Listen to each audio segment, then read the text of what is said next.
All right. Okay, so it said that we live right now. So shout out to everybody, man. Hope everybody had a good I can't even say a good holiday. You know what I'm saying? A good weekend. You know, this is the Tuesday night class, the Brotherhood class. It's a Tuesday night class, so y'all pretty much know how it goes. You know, I'll open the floor up for some questions if anybody has any questions. If not, then we'll get into the topic. Of course, the topic is going to be, you know, proving your friends, of course, you know, getting wisdom for 2024, you know, different things like that. And we're going to go into that. But, of course, you know, we'll give it some time. 1 second. We're going to hold your peace real quick. And then we'll soon come back. I'll open up with it, all right? And then we're going to do it like that. So I'm just going to play this quick intro, and then we're going to start the class.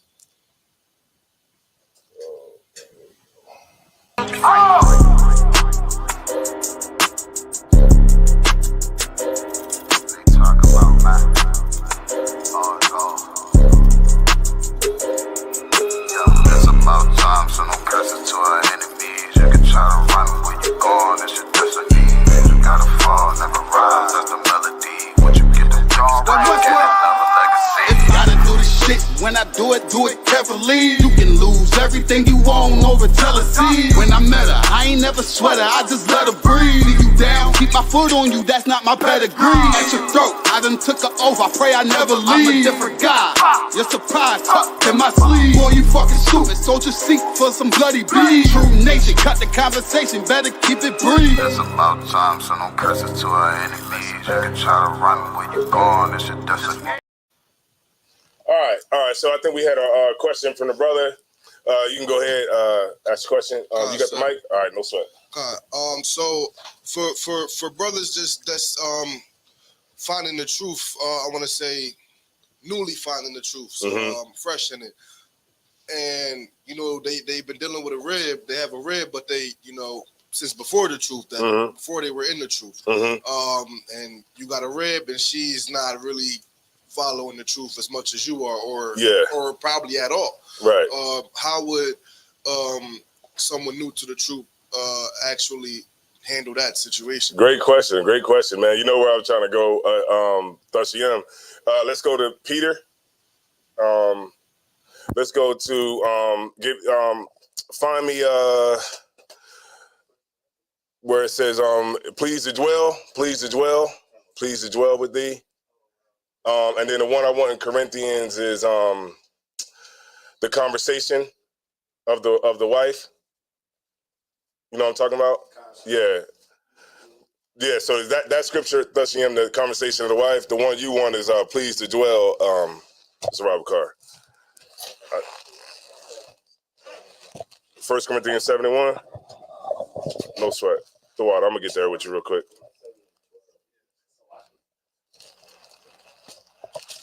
All right, 1 Corinthians 7.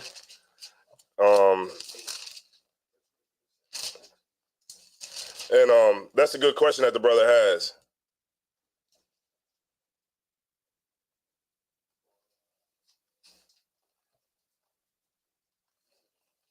All right, so yeah, let's start at 12. Let's start at 12. The water for that too. 1 Corinthians 7 and 12. Kind of kind.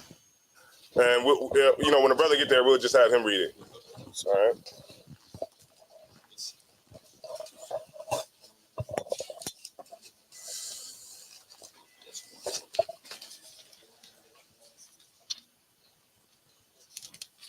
The conversation of the wife. You know what I'm talking about, right? One over. 1 Corinthians 7 and 12. You say? 1 Corinthians 7 and 12. But to the rest speak I, not the Lord. If any brother hath a wife that believeth not, and she be pleased to dwell with him, let him not put her away. See that? So if your rib is not vexing you, if like say you come into the truth, because that's how a lot of our paths have been. This cheers, this low as hell.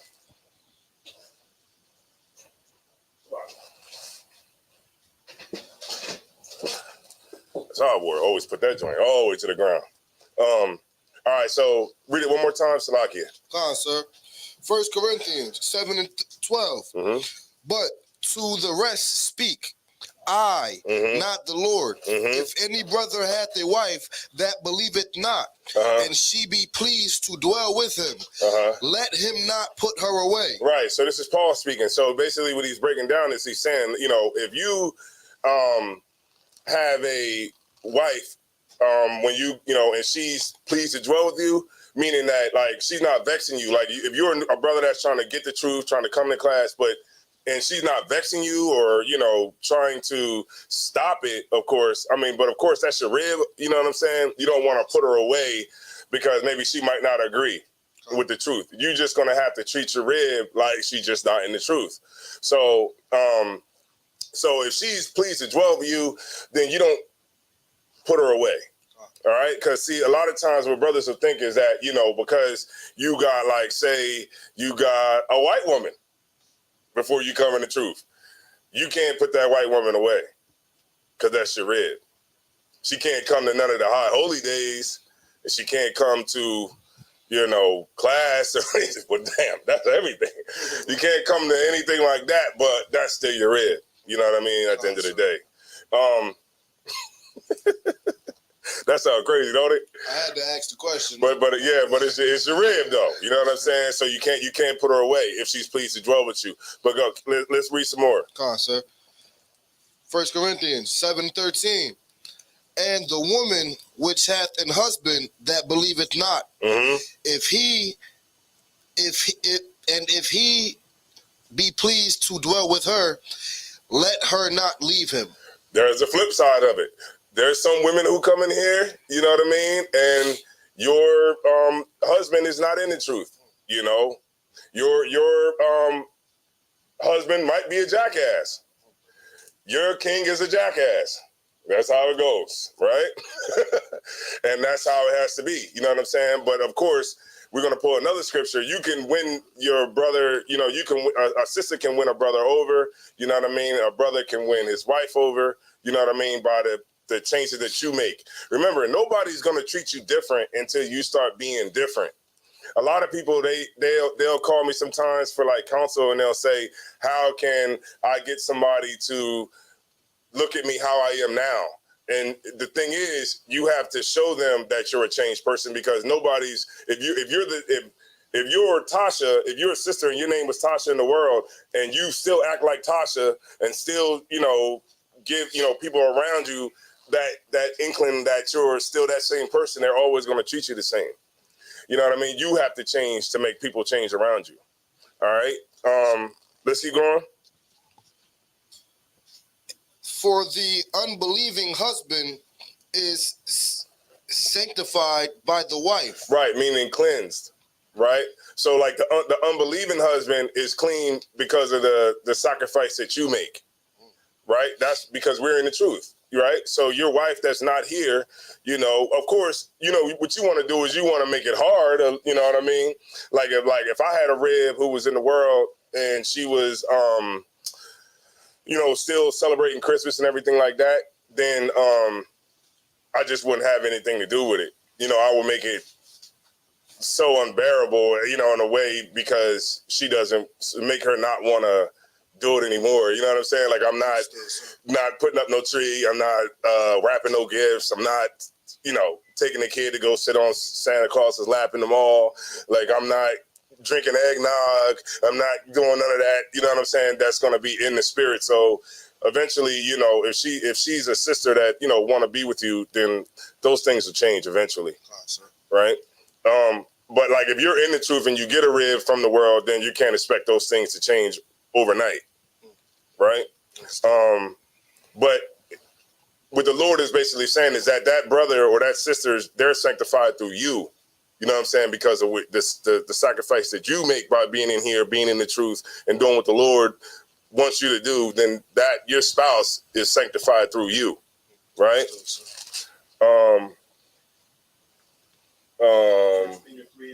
Yeah, we could drop that. Go ahead. What was it? 1 Peter 3:1? All right. No sweat. Let's see him. You yeah, you got it. Let me get there.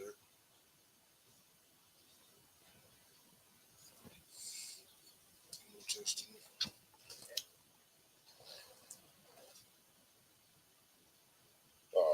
already acting stupid. As soon as I start the show, the class, damn. Yeah. Salakia, sir, what was that again? First First Peter? Peter 3:1. Go on, sir, whenever you're ready. Yeah, I'm ready. First Peter 3:1. Salakia. Likewise, ye wives, be in subjection to your own husbands. See that? I be seeing so many videos, man. Women be like, I ain't gonna follow no nigga that ain't making enough money.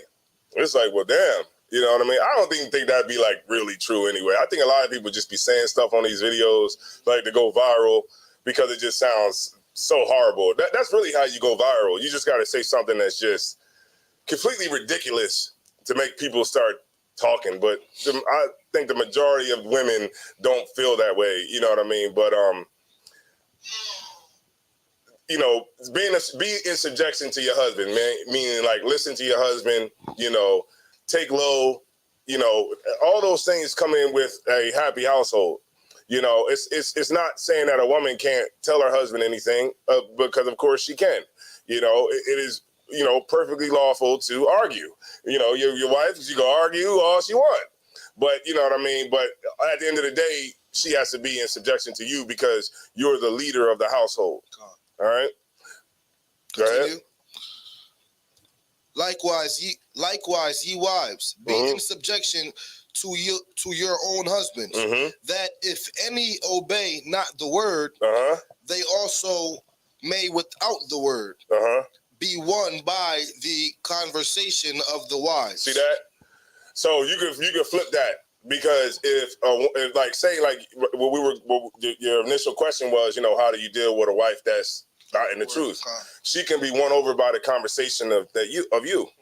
So like when you come home and you say, hey, look what I learned. You know what I'm saying? I learned that we the Israelites, you know, I learned Christ is black. And you start really, you know, teaching her those things, she can be won over by your conversation. Actually, my rib has been tuning into the classes ever since. I send it out to everybody when it come on. So Most High in Christ. She be in the classes, so that scripture right there, I'm gonna go ahead. Yeah. Make sure I hold very wary of that. No sweat. And then that's how it is. You know, so a lot of brothers, you know, you might come into the truth and your rib might not be in the truth.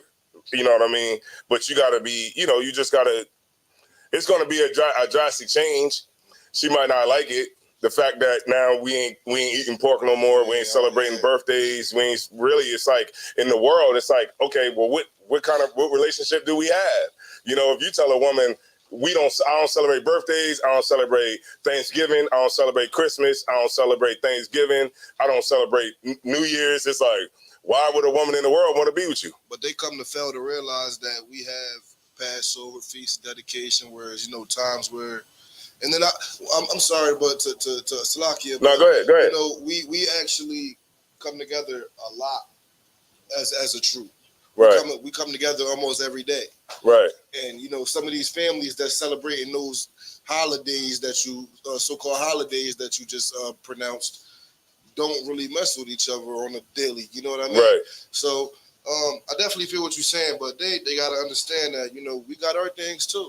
Right. And no sweat. We got is in the Bible. So. Right. Damn right. Go ahead, sis. I just want to add that a lot of people also think that we are like the church, Christianity. So they think that we don't have fun, we can't drink, we don't get together, but that's not it. Because a lot of people, like when we first came into the truth, oh, you drinking? Yeah. Why are you drinking? They don't say that in the Bible. You can't drink and all this other stuff. They think that we don't, you know, don't drink, they don't think that we have fun. But we do have fun. It's just not on the holidays that they celebrate. You actually have it more too. You have more because like we just had the Feast of Hanukkah. That's 7 days. The oppressor give you one. It's people back to work today. It's the day after Christmas. You go right back to work. And I could tell when I went into Home Depot this morning, I could tell the people they ain't want to really even be there. You know, people sitting at the cash register like, you know, this is really the day after Christmas. You know, a lot of people probably was up last night with their family, you know, probably eating good food. Yeah, playing cards, dominoes, everything. But you got to cut it off. Why? Because you got to go to work in the morning. You know what I mean? The oppressor don't never stop, man. You know what I'm saying? But at least here in the truth, we get a lot of time to relax, chill, hang out with our family and just enjoy each other's company, right? What was I gonna say? Any more on that? Or I think we was good, right? And yeah, we wrapped up First Peter. All right, 3. no sweat. Let me get Ecclesiasticus 2:1. No, Ecclesiastes 2:1.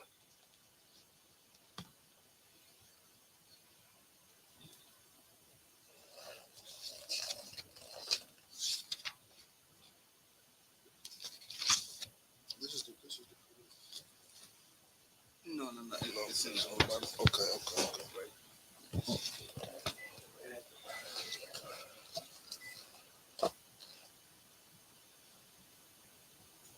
Salak, yes, sir.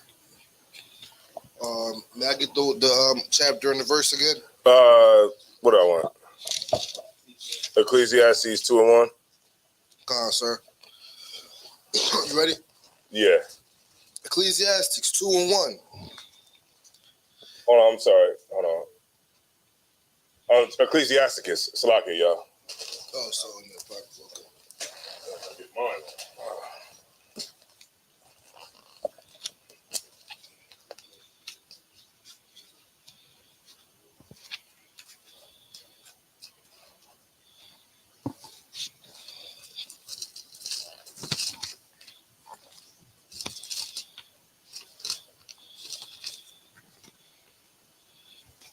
Come on, sir. Mm-hmm. Ecclesiasticus 2, verse 1. So this is like when you come into the truth. Now that you're here, this is what you got to understand too. Go ahead.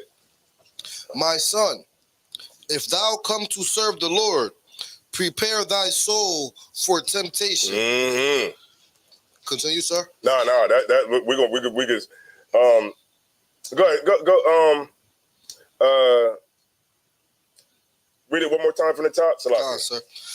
My son, if thou come to serve the Lord, prepare thy soul for temptation. Right. So you new into the truth. Now you're rib. Now I'm just going off of how the first question that you asked. So now you in the truth now, right? Because now your rib is not. Right? Now you're in the truth. And it said that you have to prepare your soul for temptation because it is coming. It's not going to just because you come into the truth and you find out that Christ is black and we the Israelites does not mean that you're not going to have temptation. Temptation is going to be right at every single corner that you turn. And you're going to be tested because that's where everybody in the truth goes through. You're being tested for a crown of rulership. Now, you're not going to be able to get that crown if you can't fight temptation. Because how are you supposed to be in rulership, right, of the planet Earth, right, if you can't not smoke weed? You think when we in the kingdom, weed ain't going to be around? Weed is still going to be there. It's going to grow. It grows out the ground, don't it? It's going to still be there. Weed, coca plants, all that's going to be there. But you got to be able to be over those things and not partake in those things. It's like we're being tested every single day. Like the nations are around us to prove us. And we fail every single time. A lot of times, like we say that we don't want to be oppressed. But the reality of it is that we need the white man around us. You know why? Because how else are you going to smoke? How else are you going to smoke? You can't smoke if the white man ain't around. You can't get coke if the white man ain't around bringing it in. You know what I'm saying? It's like we want to be away from him, but our values are the same. You know what I'm saying? Our values are still the same. The oppressor celebrates Christmas, you celebrate Christmas. You know what I mean? He smokes weed and pop pills, so do you. He votes, you vote.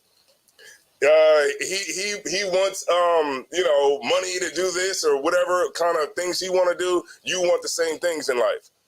You want to look just like him. You want the same houses he has. You want the same cars he has. You want the same women he has.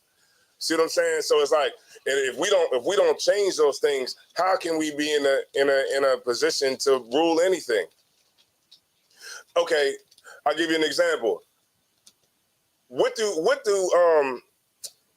East Indian people like? What do they like? Not sure, sir. You don't know. Who knows? I'm West Indian. Right. You don't know, right? We don't know. But they know everything you like. They know you like dice. They know you like to wear do-rags. They know you like to wear weave. They know you like fingernails. They know this. They know that. They know every single thing about us, but we know nothing about them because, you know, we have no reason to really try to see what's, you know, what they have, you know, the things that they like, because the whole game is on us. That's it. Like, I walk into the store, like, even like around where I live at, like, I walk into the store and I look, like, you ever see those when you go into those like the Arab stores and they'll have like the counter up real high. It's like, even that, you know, like, they look down on you. Like, they constantly look down on you. Like, what do you want? And you like,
That's the other camera.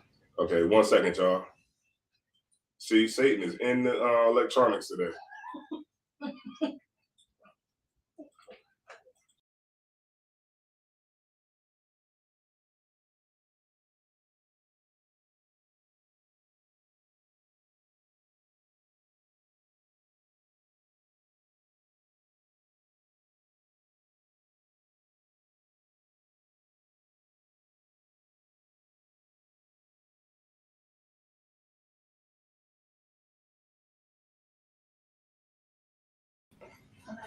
All right, so we good. We back. I think we should be good to go.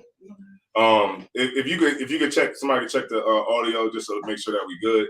But I think we are, though. Let me see. Let me make sure. Good looking too. Hold on. We good, sir. No sweat. I just gotta change my.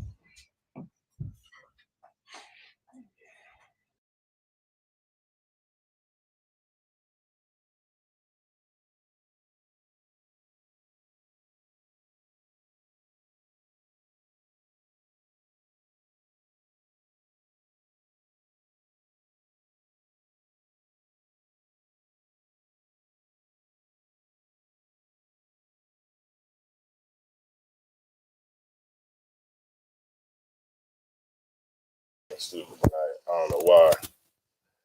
All right.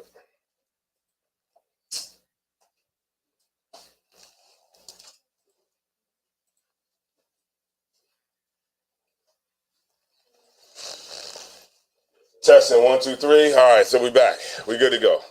All right, let's get it. All right, the water, Barack Wana. All right, so it's good. All right, so we good. Y'all still with me. All right, read it one more time from the top, Warrior. Come on, sir. Ecclesiastes chapter 2, verse 1. My son, if thou come to serve the Lord, prepare thy soul for temptation. Right. Keep going. Set thy heart aright. That's your mind, right? Set your mind aright for what's about to go down. All right. Keep going. And constantly endure. And make not haste in time of trouble. A lot of people, that's what a lot of people do. Eventually, you know, you can't stick with the truth long enough. So you'll find a way to just run away from it because you're too weak to endure, right? That's not what we build in here. We build men that are constantly ready to endure. Sisters too as well. You know, sisters can't be weak in the truth. Just because you a sister doesn't mean that you always gotta have, you know, you gotta, you know, be able to have, you always gotta have, like, it's an excuse for you to always have problems because you're a sister. That's not, you know, that's not the goal of anybody in the truth. The goal in the truth is to get better and to, you know, and to endure, right? Because temptation, all of that comes in seasons, right? Satan comes in seasons. So you might think like, because you're not getting tempted now, the temptation won't come later, and it will, right? But you gotta be willing to fight for it. You know what I'm saying? Go ahead, sis. Yeah. Then the devil goes looking around and he wants to go home and he brings 7 more stronger spirits. I didn't even know he had friends. So that blew my mind. Like, What, the demons? what? I said, Yeah. where do you get them from? Where do you think it's Yeah, come they're from? stronger demons because now, okay, so now, like, say you might have a weed demon, and then you come into the truth and you get yourself together, and then you go back to it. Now you might have a weed demon and a coke demon, and an ecstasy demon, and you know, whatever is out there. Those demons, you have more that come along with it. So now, the state that you were before you came in the truth, now it's worse now. You know what I'm saying? And, you know, you might pop a pill and it's laced with fentanyl. And that's that. You know how that go, all right? All right, let's get it. Keep going. Lock it, sir. Khan, I'm sorry.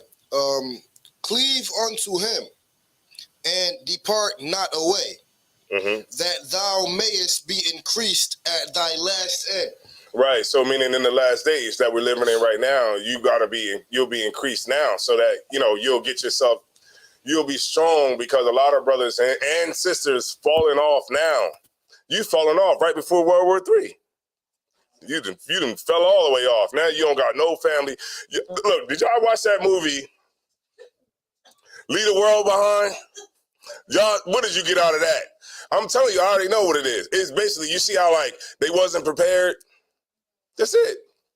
You're not, the world is ending and you're not prepared at all. So when the things actually go down, you're going to not be prepared. And that's how it is when you're in the world. In the world, you know what people are doing right now? They're on TikTok doing TikTok challenges from the roof. Women are putting phones on the ceiling and dancing to the phone on the ceiling. Nobody gives a damn about what's going on right now, or the war, and, you know, in Gaza or anything. Who cares, right? People are worrying about Puff Daddy and Cassie. You know, people are worried about, you know, TD Jakes, you know, him being gay, as if that is, you know, a surprise. Of course he's gay. I'll say 90% of all pastors are. That's just it. You know, they are. They're gay, and that's just it. All right, keep going.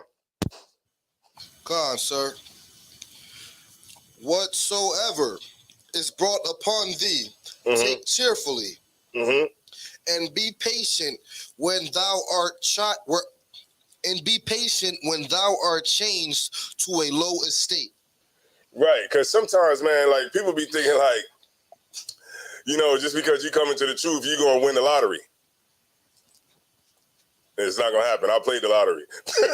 go ahead. Truthfully, and I don't blame the truth, but truthfully, I lost everything coming into the truth. Not even I lost everything on my way into the truth. Officer Dashayim, also my uncle, he'll tell you a lot about, you know, what I was going through even before the truth. Right. We used to go at it every day because I actually was a Christian at first. You know? Like everybody. Thankfully, I had Officer Dashayim in my ear every day.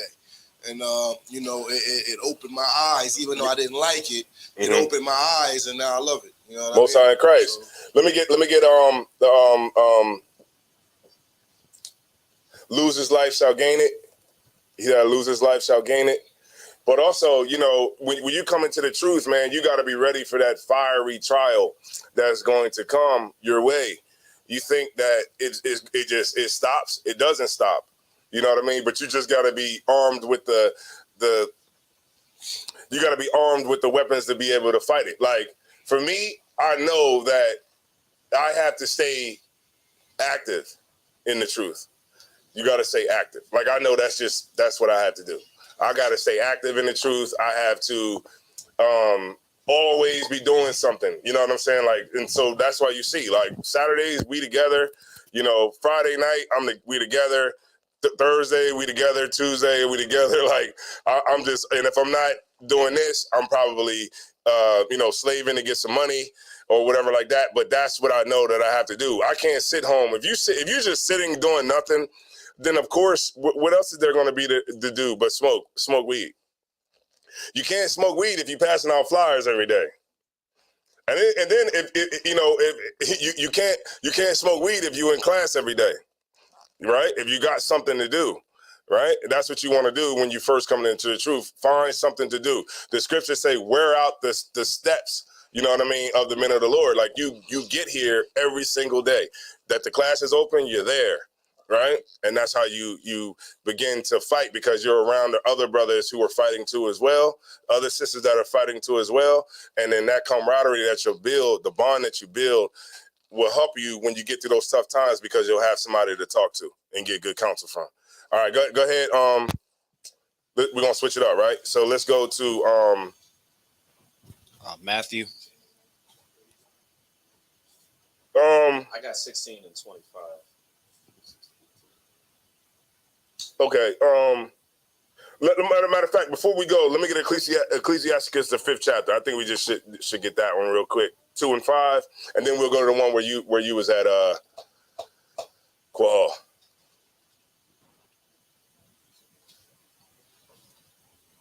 This last one I think it'd be good. What verse in chapter 5? Ecclesiasticus 2 and 5. So chapter 2, verse 5. Yeah, chapter 2, verse 5. Book of Ecclesiasticus, chapter 2, verse 5. I made me gardens and orchards. Ecclesiasticus. Oh, Ecclesiasticus, Lakia. Yeah.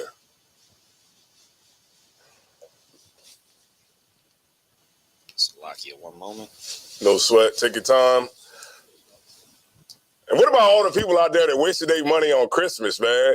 Hey, you know what? Since I switched to the truth, I done saved $1,000 on my car insurance.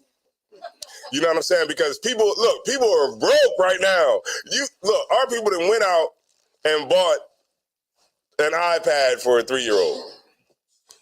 You know, our people went out literally and bought a Christmas tree and did everything. You know, all of that stuff, like, think about it, right? It always keeps you on your toes. Like, this whole system keeps you on your toes and it keeps you broke. It usually starts around Halloween, right? Halloween, go out and buy, we buy those costumes, which is so crazy. Like,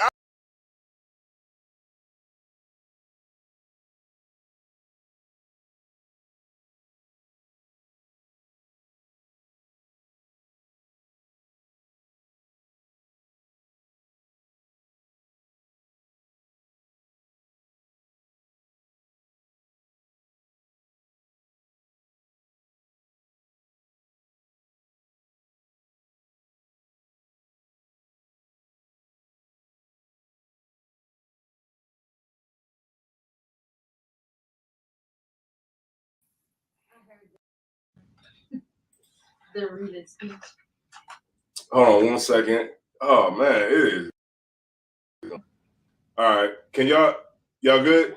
I think they might be good. Can y'all hear me in the chat? They like. All right, so for some.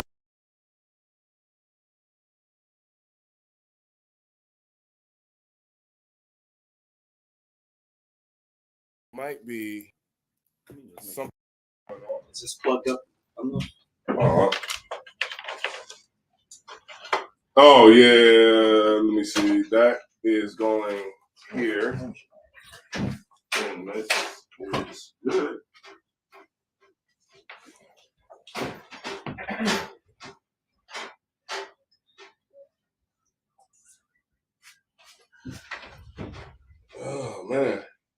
think it's just.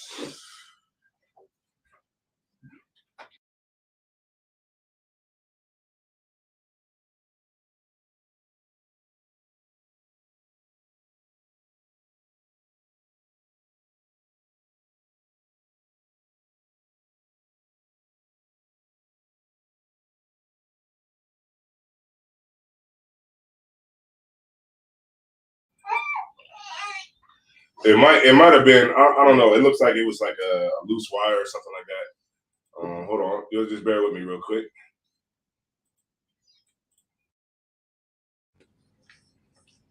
All right.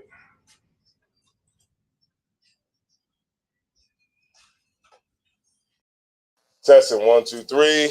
Y'all let me know. Can y'all hear me? All right. We're gonna push through it. All right. We got 24 hardcore brothers and sisters in here. All right. Let's get it. All right. Where was we at? Ecclesiastes chapter 2, verse 5. 2 and 5. Let's get it. Wait a minute. The point I was making. I've never seen my mom with a Halloween costume. Right. Now think about it today. How many grown-ups you see with Halloween costumes on? It seems like nobody want to get old anymore. You know, sometimes you got to be okay with it. You got to get old at some point. Some point you got to put all right, raise your hand. But the thing you want to do is you want to make sure that, you know, you put these things away when you get old. You can't spend forever trying to be a kid. You know what it is now? The grown-ups follow the kids. Ain't that crazy?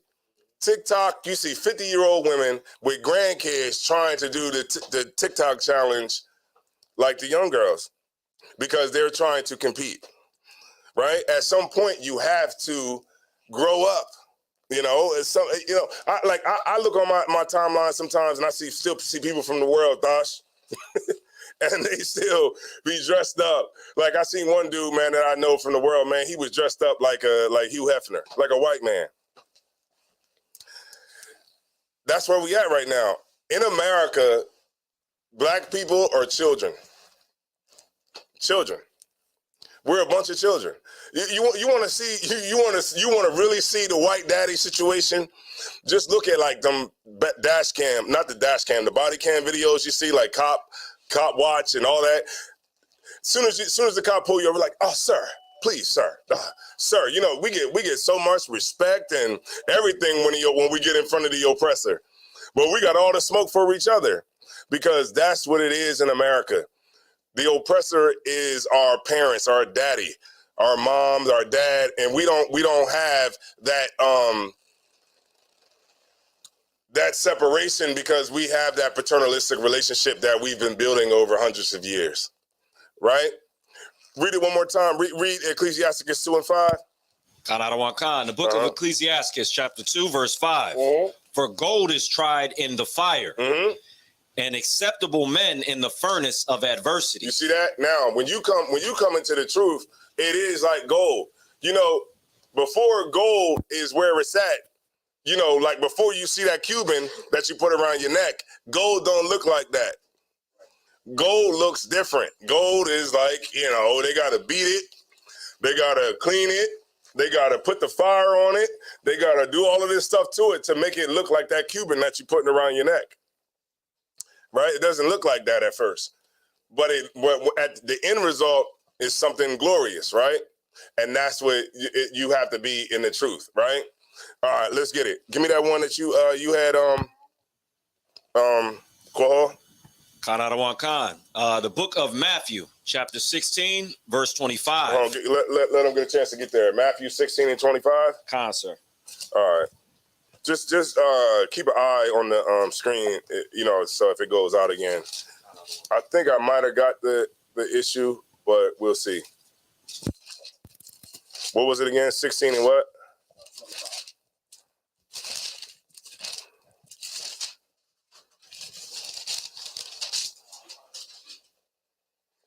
We wasted all our money on Christmas. Ain't that song? All our money. They got back in the red. It was the black or the red? Black. They didn't got back in the black. We save America every year. We went out every year. We go out and buy them nasty candy corns on Halloween. You know, and the kids, you got to keep them out of school. You got to keep the kids out of school on those days because the world is pulling at them and pulling and pulling because the world doesn't respect black parents. That's it. The cat's out the bag. There's no such thing as black parents in America. They're just black children, adult children, and that's the way America governs America. And they say that you have no control over your child. That's just it. If your child, they in school teaching kids, you know, the LGBT, which is crazy. I'm glad I don't have any kids. You know what I mean? My daughter is, 20, 22 years old. You know what I'm saying? And I'm so glad that, she was able to, get in there and graduate, before all that LGBT stuff came into the school. Most High in Christ. All right. Let's go. Keep going. The book of Matthew, chapter 16, verse 25. For whosoever will save his life shall lose it. Hold on, let's see where you at. 25. Let me go to 24. The book of Matthew, chapter 16, verse 24. Then said Yahushua unto his disciples, if any man will come after me, let him deny himself and take up his cross. That means to take up your burden. To take up that burden, the heavy burden that we all carry. You think that it's easy? Every day in the truth is going to be easy? No, it's not going to be easy. If it was easy, everybody would be here. Right. The road to the kingdom of heaven is narrow. It's not a wide gate. It's not a wide path. The church is wide. TD Jakes, that's a wide path. You want to go in there? Go ahead. But the truth is about the narrow path, right? And you got to deny yourself and pick up your cross, meaning you need to be doing something that is conducive to pushing the truth. If you're not doing that, you are failing in the truth. If you can't deny yourself, because everybody want to sleep, I want to sleep. But guess what? We got to get up, we got to go to New York, and we got to give out these clothes.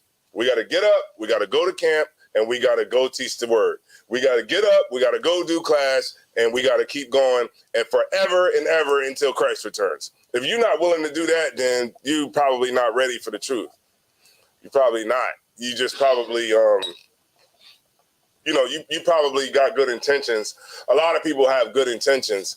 They say the road to hell is paved with good intentions, right? A lot of people call the phone. I'm glad Yim got his number up there now, right? Because now he can get all the nuts that call. And the people that, how many people call me and say, I'm coming to class. I'm coming to class. I'm bringing my whole family. I get down here early, light the incense, put the chairs out. We vacuum the floor. We about to have company. And what happens? They don't show up. You know how many people call and just be like, hey, man, I love the truth, man. I don't even talk to people anymore. There's no reason for me to even waste my time. I talked to this dude, right? He was the leader of the Thunder Guards. If y'all know anything about Wilmington, the Thunder Guards is like the biggest biker gang here, right? He the leader, right? He called, he like, yo, man, I'm telling you, man, I'm the leader of the chapter. I was like, all right, Lil Sweat, man. He came in here, he put all black on for 2 weeks. One brother, he was deaf. Remember the deaf brother? The deaf brother, he was deaf. I told him, look, man, you can be over all the deaf people that come into the truth. He said, man, I'm going to buy some boots. And we seen him at camp. We was out at camp. He yelling out the window, Israel is, the 12 tribes of Israel. It's like, no, we don't care about that. You're not here. Why ain't you here passing out a flyer? That's how you're going to get me on your side, is by seeing you do something. Other than that, you just talking. A lot of sisters call too, man. Sisters call me trying to get, I don't know why brothers do this, but they send people to, like nuts that you don't want to talk to, you give them my number, right? Then now I got to get on the phone and talk to a nut. All right, but what you say? That's you to send a few my way, right? But the thing is, you know, if you're not willing to do anything, like the first thing I want to know is like, all right, now I understand why General Muhammad says that. Like, do you pay tithes? At the very core of this is like, okay, do you give anything back to the school? Whether it's a penny, you know what I mean? Like a penny. Like if it's just a penny, then I'll sit on the phone and talk to you. But if you can't give like the Delaware school a penny, and it doesn't have to be a literal penny. It could be like you pass out a flyer.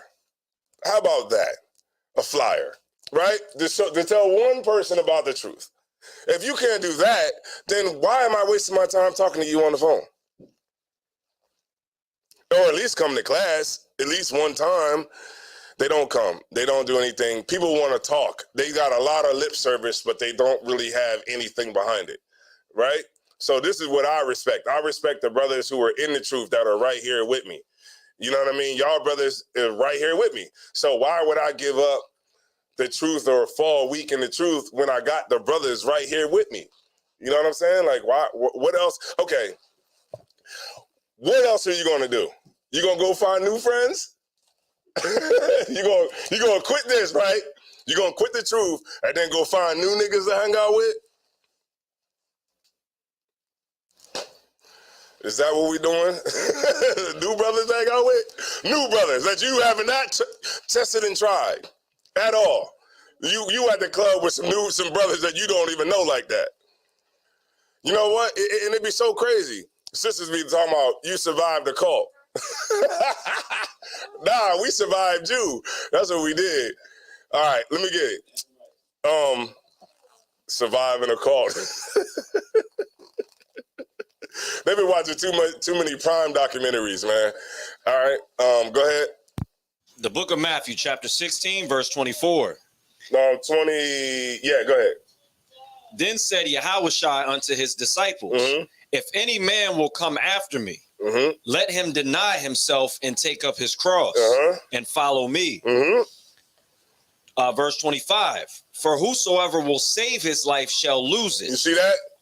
Brothers that try to stay in the world, they're going to lose their life, right? Because you're trying to hold on to what you were before you found the truth. You're trying to hold on to that. You can't do it. You can't put new wine into old bottles. Kwayaswan knows what I'm talking about. What happened when we were filling up new wine into bottles that we already had? They exploded.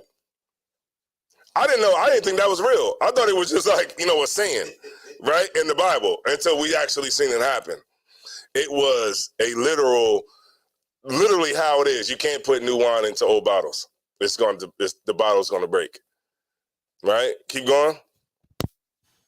And whosoever will lose his life for my sake shall find it. Each one of us in here were willing to do that. We were willing to lose our lives to gain life.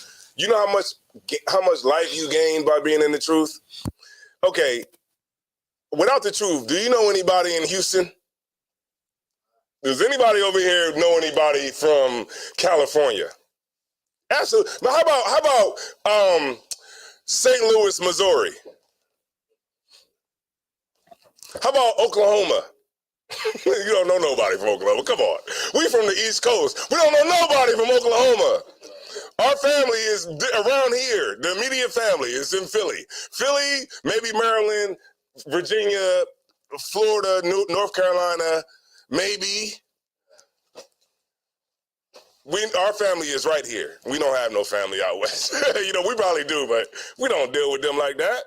You might see them at the family reunion maybe once a year if you do have that. But we have family because we were able to lose our life, and then in turn we was able to gain it. So now we're able to gain. Like when I was on the road, I go on the road, I could stop in Houston. I could stop in Oklahoma City. You know what I mean? I could stop wherever and holler at a brother. St. Louis, Missouri, Louisiana. We don't know brothers from Louisiana. No, you know what I mean? We just see brothers from Louisiana, but who in here has family in Louisiana? Everybody in here has family in Louisiana now. Why? Because we got a Louisiana camp. right? So if any of us is in Louisiana, we can just call the camp up, and now we got a brother to meet you at the airport. You get my point? So it's like Alabama. Alabama is, who the hell is in Alabama? We don't know, but you got a school in Alabama. And so now we have brothers in Alabama, sisters in Alabama, sisters in Atlanta. You know what I mean? Wherever we go, we got brothers and sisters. And that's the life that we gained. We gained the life because we was willing to lose our old life. Read on. For what is a man profited if he shall gain the whole world and lose his own soul? There you go, man. That like what profits it? What is the profit in that? Like we want to be rappers, that's just our thing because our heroes are rappers. That's our heroes. That's not my heroes. You know who my heroes are? My heroes are in the truth. My heroes are Commander General Yohana, General Mahiman, Kwai Aswan, Azar War, Thushiam, Zarabakar, Kohal. Those are my heroes. What do I need to, niggas be thinking that, making your heroes, Brick Baby. that's your hero, Brick Baby. It's not my heroes. My heroes are in the school. That's where your foundation should always be. It should always be that, because that's where you're going to get. Think of it like this, right? If you're a rapper, right? Let's try this on for size, right? If you're a rapper in the school, you shouldn't really worry about the people in the world. You should worry about the people that's in the truth, right? Because think of it like this, right? Because you're in the truth, the brothers and sisters in the truth are going to support your rap, even though it might suck. We're going to support it, right? Because we're in the truth. Now, you might put out a song and it might get 1,500 views or, listens on Spotify or Apple Music. Why? Because the brothers and sisters that's in the truth support you because you're in the truth. Now, you want 20,000 hits on your song?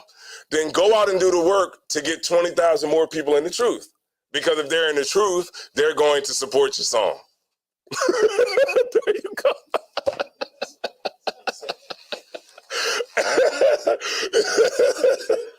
Hey, you know what I'm talking about. There you go. You got all the people you need for your music career. You got all the people you need for your acting career. Whatever you need is right here in the truth. All you got to do is do the work to bring more people in the truth. You like to sew clothes? You want to have a sneaker line? Then do it here in the school. And get people in here to buy your sneakers. And yeah, the sneakers might suck, right? They might, hurt my feet. But guess what? I'm going to buy them. Why? Because you in the truth. And we in the same school and you my brother. So I'm going to go ahead and spend $200 on some Bobos. But I'm going to do it. All right? Keep reading. If he shall gain the whole world and lose his own soul, or what shall a man give in exchange for his soul? What shall a man give in exchange what? Say that one more time. In exchange for his soul. For the Son of Man shall come in the glory of his Father with his angels. And then he shall reward every man according to his works. Right, man. If you a sister, man, and you got a brother in the truth, man, you better get down. You better get down and get in the truth and really, work it out. You know what I'm saying? It's no reason why you shouldn't believe in the truth. I mean, really, what is it? Is it multiple wives? That's what it is. That's the thing. That always seemed to be the deal breaker. You know what I mean? For sisters, it's like, and I get it, right? You want to leave your man because he cheated. So now you're going to get another man who's going to do the same thing. But now he's a stranger, though. He's a stranger cheating on you. All right, no sweat. I get it. Here we are, man. We're just trying to uphold Esau's. You know, that's all TV is now. It's just women trying to stop men from cheating.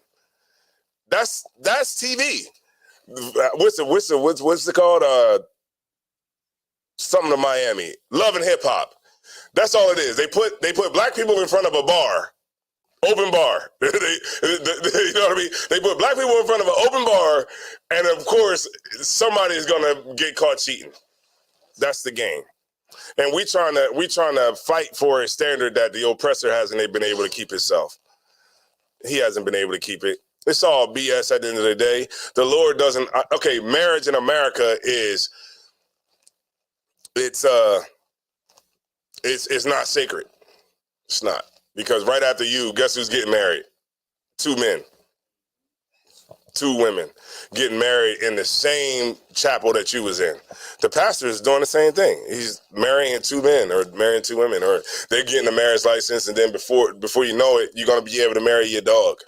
Be like, yeah, me and my dog, you know, I had him for 5 years, you know, and you know, me and him, you know, we kind of got a tight relationship. So now I want to marry my dog. That's how it is in America, man. The Lord doesn't honor marriage in America, right?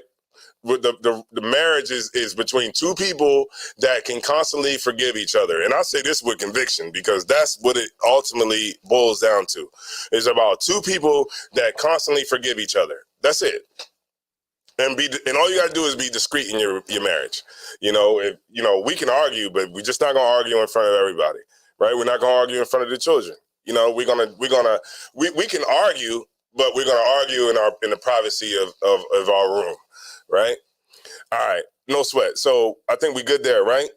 All right, let's get into proving a friend, right? Because a lot of people are gonna come around the truth, but we don't know how they are, right? So let me get Ecclesiasticus in your pocket for 6 and 7.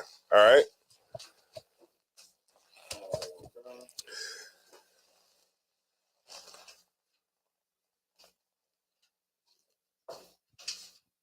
You know, that'd be crazy too. Slocky. I was talking to a sister, right? And she was saying that she doesn't agree with the multiple wives thing.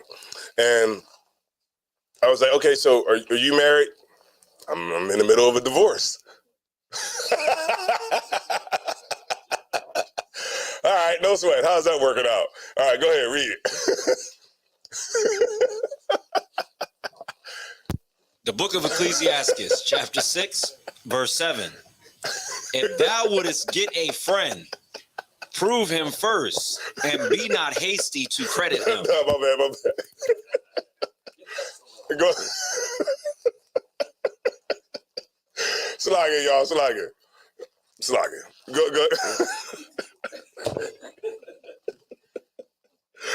All right, I'm done. All right, you got it. The book of Ecclesiastes, chapter 6, verse 7. If thou wouldest get a friend, prove him first. Right. So this is the brother that's coming into the school. We don't really know this brother like that, but he wants to be a brother. You have to what? Prove him first. Say that one more time. Prove him first. And how do we do it? You put all black on, just like all of us in here did, and you come to school and you pass out flyers and you be quiet and you clean the toilets and you clean up and vacuum the floor and you wipe down the table and you do all those things, right? That's how you know. I say it one more time. If thou wouldest get a friend, prove him first. That's the criteria that we set for ourselves to prove our brother or a sister. A sister comes into the school. This is what you got to do. Cook spaghetti every week. I don't care if you got to bring the same dish every week. Do that. Cover that head up, and you know, get in class, and you do that. You follow your husband, and you be in subjection to your husband.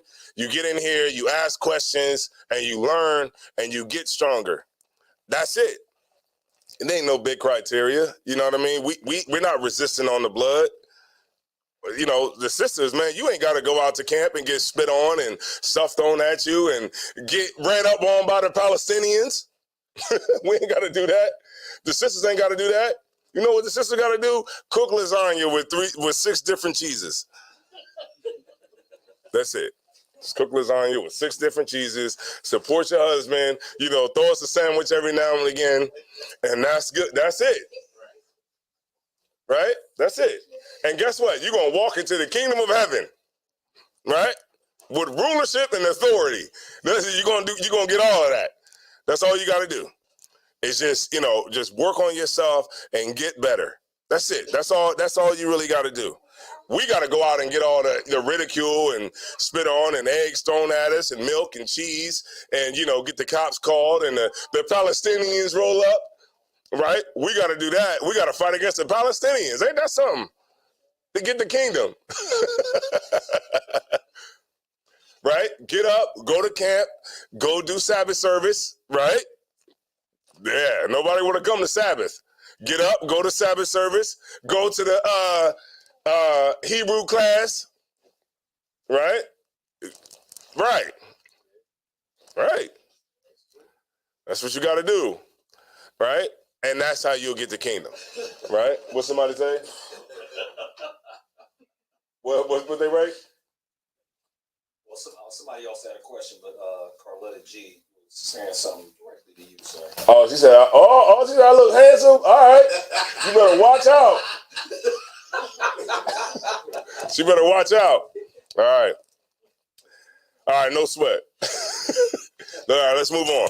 All right, let me get Proverbs 27 and 4.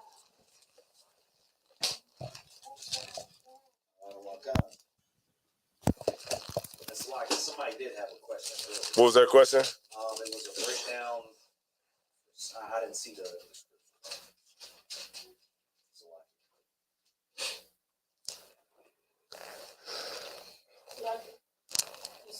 27? Yes, Proverbs 27 and 4. What was the question? It's up a little bit higher. I can't see it on the comments.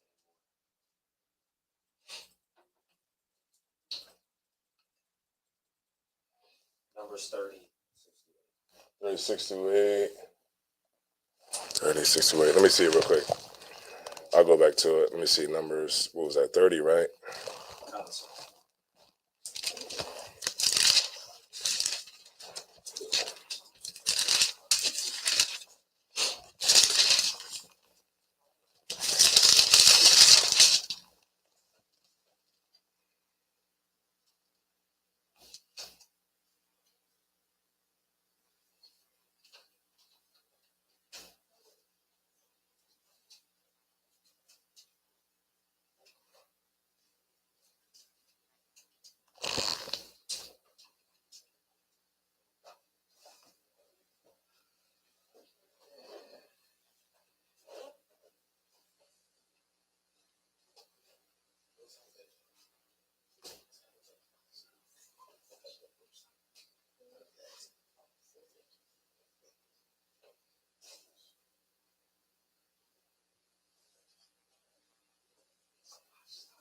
Oh, okay. So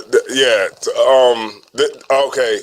All right. I'm gonna go here where we're going, and then I'll go back to that question or whatever. I pretty much know what it's saying.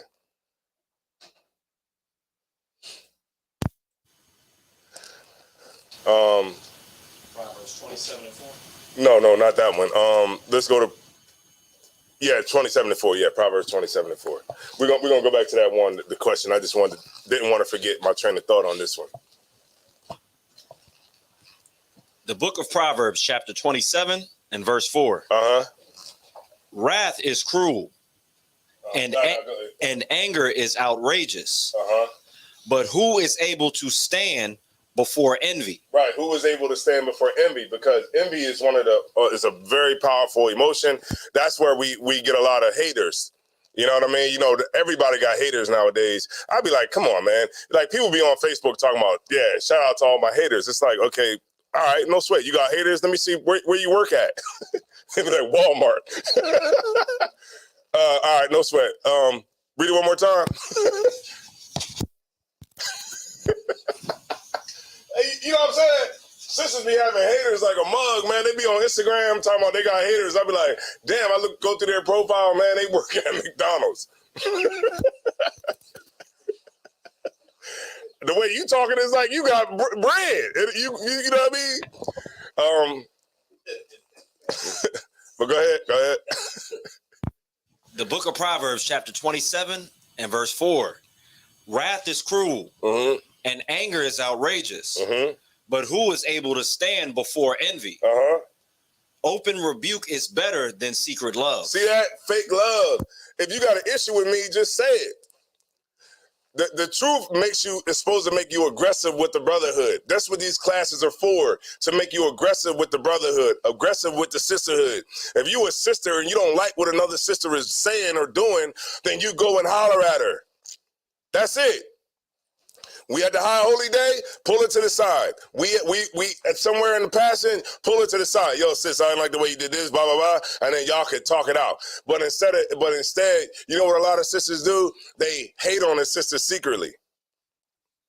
And then it ends up getting real big, and now the issue is too big, and now y'all got a bigger issue because you're too, salagi for my language, bitch made to just address the situation. Salagi for my language. And it's the same thing with the brothers. If you got an issue with a brother, you go and holler at the brother. Don't be, salagi for my language, bitch made. Don't do it. Just be aggressive with the brotherhood, aggressive with the sisterhood, and it'll make us better in the long run, right? Because now we don't have no secret issues with each other. You know what I'm saying? We just get it out and we move on. You know, whenever you got an issue with somebody, remember this. You got an issue with somebody. If they don't agree with you right off the bat, then you go to counsel. Because if you feel like there's an issue, then there probably is an issue there. But sometimes, you know how, like, I might approach something. If I was to approach something, I would approach a brother like, hey, you know, Salaki, maybe I'm tripping. But, you know, when the other day when we was here, you seemed like you was a little upset when you told me to do this or whatever. I did it, but I just want to know, you know, it seemed like you was a little upset. I just want to make sure everything was okay. The brother might say, oh, man, I ain't mean nothing by that, blah, blah, blah, my bad. Now we can move on.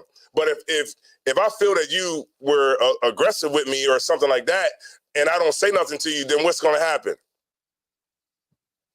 Go ahead. You're going to end up holding like a grudge. Right. So when I say, yo, we going to the club, you like, nah. Everybody going to the club except you. Because now you really got an issue with me that you haven't addressed. So now you mad, and now we can't go to the club. Now I'm thinking there ain't nothing wrong, but you really think that it's something wrong. And then you end up either leaving the truth, and then you know there's no brotherhood here. The sisters are the same way. You know, they got an issue with a sister, and then they don't handle the issue, and then they're the next cult survivor. And they'd be on Clubhouse getting interviewed by Black Jesus. Looking like a whole nut, getting interviewed by a nut. All right? So in order to stop all of that, we have, you know, protocols set up by the Bible that teaches us how to have, you know, how to get issues done away with. All right, keep going. Kararawankan. Verse 6. Faithful are the wounds of a friend, but the kisses of an enemy are deceitful. And we pretty much understand that, right? I mean, because you know you gotta prove a brother first, man. You can't just be hanging out with a brother if you don't really know what he about, because that's how you get into stuff. You know, when you get to a certain age, you know nobody can get you in trouble. It's on you, right? So what you want to do is you want to make sure our brother proves himself first, the same way we did. I remember when I was going to the school up in Philly in the beginning, we had to get out after class. You had to get out. You wasn't no hanging around and shooting the SHIT. You had to get out. They'd be like, hey, we're going down. We're gonna let everybody out. And if you was a young man or whatever, you had to get out. That's how it was. And I used to be like, man, I'm a real nigga. I'm a real nigga, bro. Right? And I couldn't stay because I didn't prove myself. And although I knew I was down from the beginning, I knew it. You know, I used to see Captain Ariah and see, you know, Captain Akkad and all them. And I used to be like, I'm down. I'm a street nigga. And they wouldn't accept me because I had to prove myself first. You know what I mean? And that's that. All right. Let's go to that question the sister had in Numbers real quick. I think it was Numbers. I think 30. 30 and I think she was talking about I think she was talking about, what was it? 36 and 8, 6 to 8.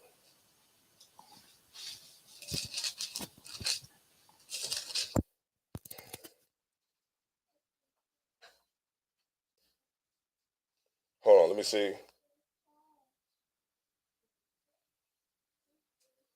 Okay, hold on.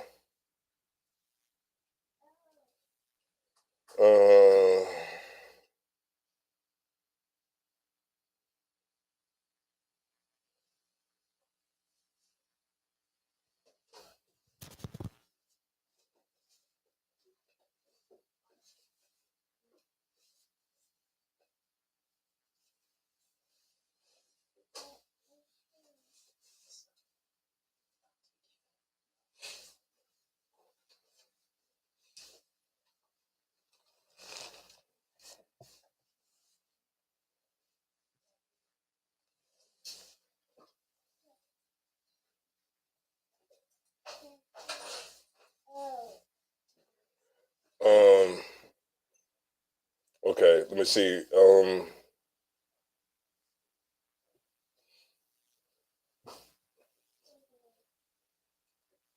Okay, so go up to 30 and 2. Another one kind. The book of Numbers. Yeah, we go down to 8. The book of Numbers, chapter 30 and verse 2. Mm-hmm. If a man vow a vow unto the Lord, or swear an oath to bind his soul with a bond, he shall not break his word. He shall do according to all that proceedeth out of his mouth. That's every brother in here. When you got oil poured on your head, you made an oath to the Lord. That's it. And you can't go back in the world after that. You can't, because guess what's going to happen? You're going to die. That's what's going to happen. When you try to leave the truth, that's why that's why the scriptures say, if you sin willfully, after that you have received the knowledge of the kingdom of heaven, then there remaineth no more sacrifice for sins. Because when you come into the truth, you basically made a vow before the Lord, and you told the Lord that you were going to be down. And the Lord requires you to keep that oath.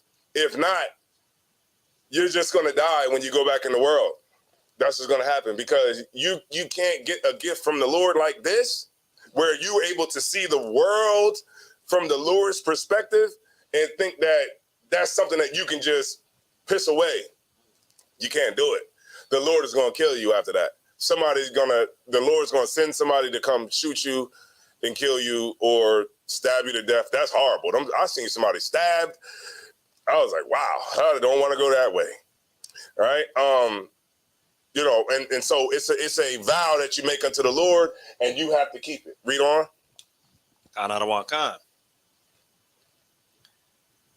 Verse 3.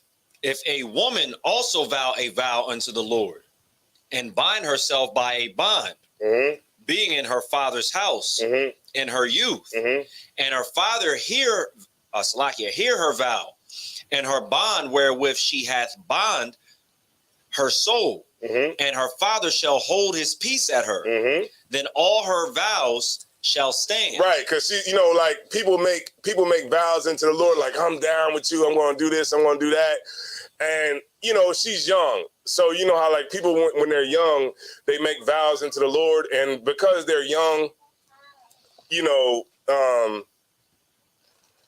the father can look at that and be like,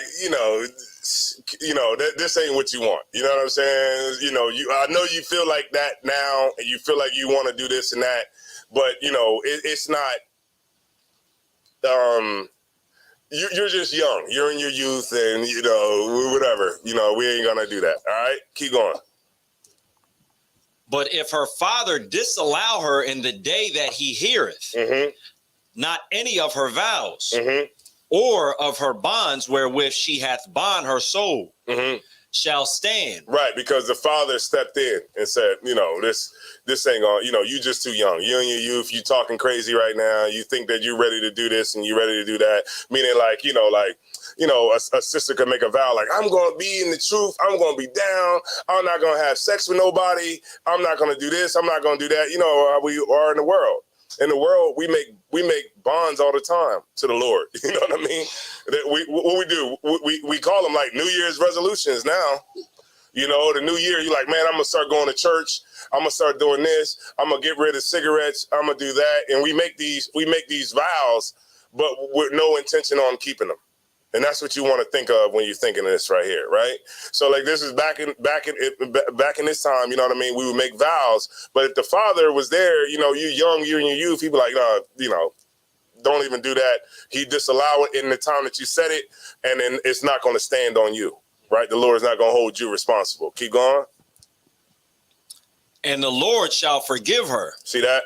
Go ahead. Because her father disallowed her. Right. Verse 6. And if she had at all an husband when she vowed or uttered out, uttered out of her lips, wherewith she bond her soul, and her husband heard it, and held his peace at her in the day that he heard it. Right. So she might be like, man, I'm gonna do this, I'm gonna do that. Y'all know how it go. I'm gonna do this, I'm gonna do that. A lot of talk, a lot of lip service, right? You know, that's how we would say it today. You got a lot of lip service, right? But you know, it might be a time where a brother might be like, all right, I hear you. You know what I'm saying? Your wife talking all this good stuff. I hear you, right? The Lord is going to hear it too. Because the husband, because now you see how the dynamic switched? It went from the Most High, right? The father, it went from the father to the daughter, but now we're going to the dynamic between a woman and her husband now, right? Because the husband is what? Say it. The husband is what? There you go. Right? Read on. Salakia. Bro, you can start at 6 again. That's why. Go ahead, Kwayas one. So the woman gets more leniency When what? when she's making like an old taking like what you just said, like No. If the husband hears it and he doesn't like shut it down, I'm trying to say how we would understand it today. And the husband doesn't shut it down, then it is on you. It is on your rib because now the Lord it got honored by the Lord now. Go ahead, sis.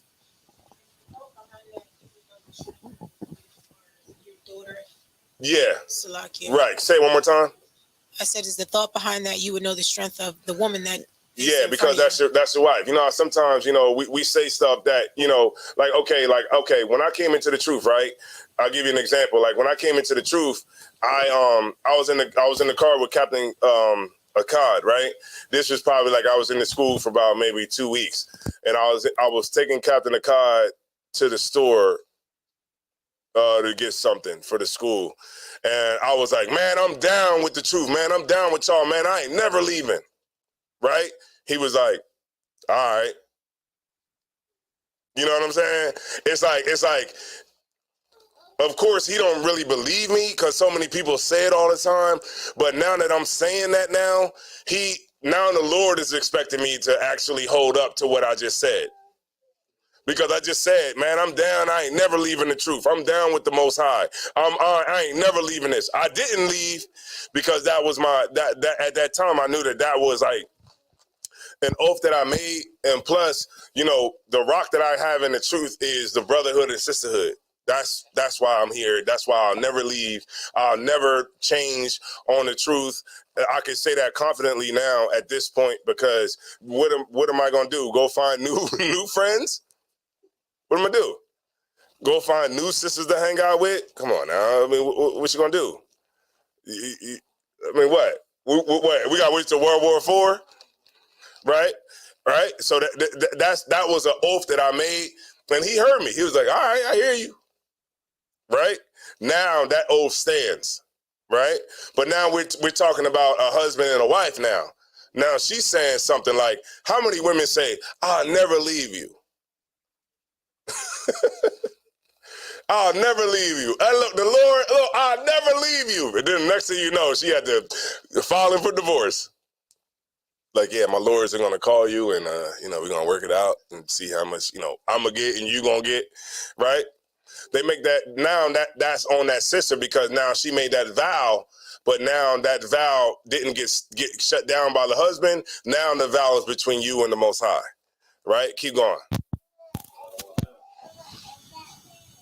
And her husband heard it and held his peace at her in the day that he heard it.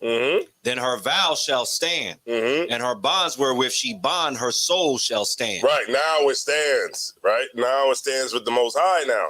Because ain't nobody get in there and say, yo, you tripping, man. Take some time, get yourself together, and then, when you're a little bit stronger, come back, right? But if you acting like you got, you talking a good game, the husband might be like, you know what? All right, I hear you. Let's get it. Let's do it. And now you're bound by the Lord. Go ahead. Verse 8. But if her husband disallowed her on the day that he heard it, but you're not going to make this vow to the Lord, right? Go ahead. Then he shall make her vow which she vowed, and that which is uttered with her lips, wherewith she bond her soul of none effect. And the Lord shall forgive her. Right, because some people just talk. Remember I said it earlier. When people call my phone, they call Dutch Yum's phone now. But when they call my phone, they make vows with their mouth, and it don't really be nothing behind it. They say, man, we the Israelites, and I'm so glad, man. I've been looking for the school. Man, I've been looking for the school. I'm so glad the Lord, led me to find the number to the school. And guess what? They don't do. Come to the school. You make vows with your mouth, and you don't really intend on keeping it. And that's why the Lord is saying, okay, you got a brother there to just say, it's fine. Just come whenever you feel like you're able to come, right? The sister, man, look, sis, just get into class and, get yourself right, shed yourself for the world first, and then, we'll visit this later on. You know what I mean? Like, that's the brother stepping in to really help the sister out, because now the sister is making a vow to the Lord, and she don't even understand what the hell she's doing. Because what's going to happen? The Lord is going to hold her to that vow. All right. So hopefully that answers your question, sis. All right.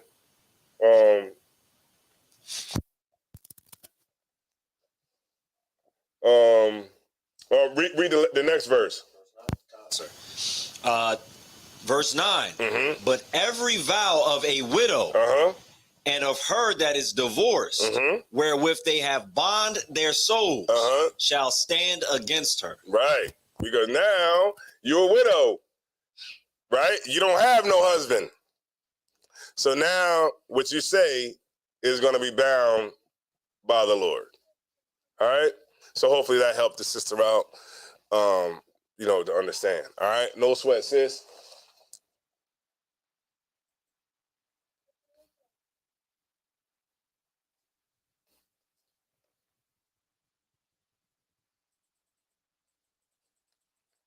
All right, no sweat. All right, let's get first Maccabees.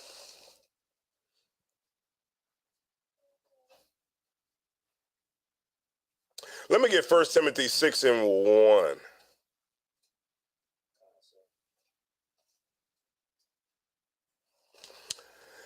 And then 2 Timothy 2:5. But let's go to 1 Timothy 6:1.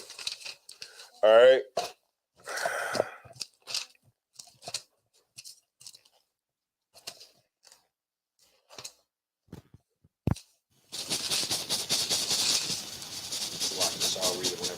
Yeah, you got it. Whenever you're ready. The book of 1 Timothy, chapter 6 and verse 1. Let as many servants as are under the yoke count their own masters worthy of all honor. Right. So if you're an officer of 50, you're a master. All right? You're a master. That means that you have men that are under you. You're a master, right? Read it one more time from the top. Kanarawakan. Let as many servants as are under the yoke count their own masters worthy of all honor. Right. So the brothers that are under you, you're a master, right? And these brothers should honor you as a master, right? Read on. That the name of God and his doctrine be not blasphemed. Right, because you're an officer of 50 now, right? So you have to, there's brothers that are under you that, now you're a master. Brothers are going to call you sir, right? And now you got to understand that these brothers that are under you, you know what I mean? They have to conduct themselves in a certain kind of way. But it also means that you have to conduct yourself in a certain kind of way, right? That's becoming of the Lord, right? Read on. Verse 2.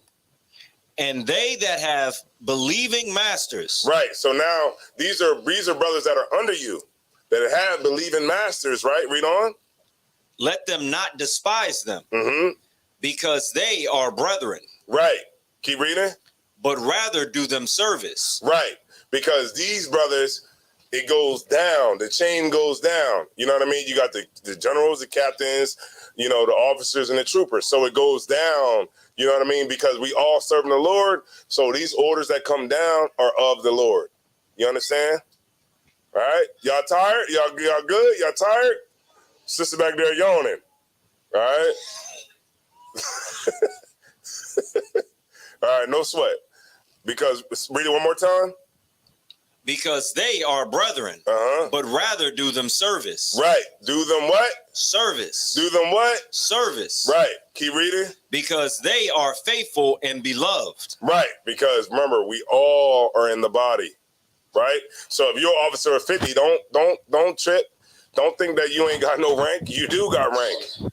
And there's brothers that are under you. And your responsibility is to make sure that the brothers that are under you are getting the same things that you got. And you're there to make sure that those brothers get raised up right. Because if a brother gets raised up like a Salakia bitch, then it's your responsibility because the brother got raised up like a bitch. All right? Salakia for my language. Go ahead. Partakers of the benefit. These things teach and exhort. If any man teach otherwise, and consent not to wholesome words, even the words of our Lord Yahushua Mashiach. Where you at? Verse 3. Go ahead. And to the doctrine which is according to godliness. Verse 4. Oh, that was it. Skip down to 7. Verse 7. For we brought nothing into this world, and it is certain we can carry nothing out. Is that the one I wanted? Salakia.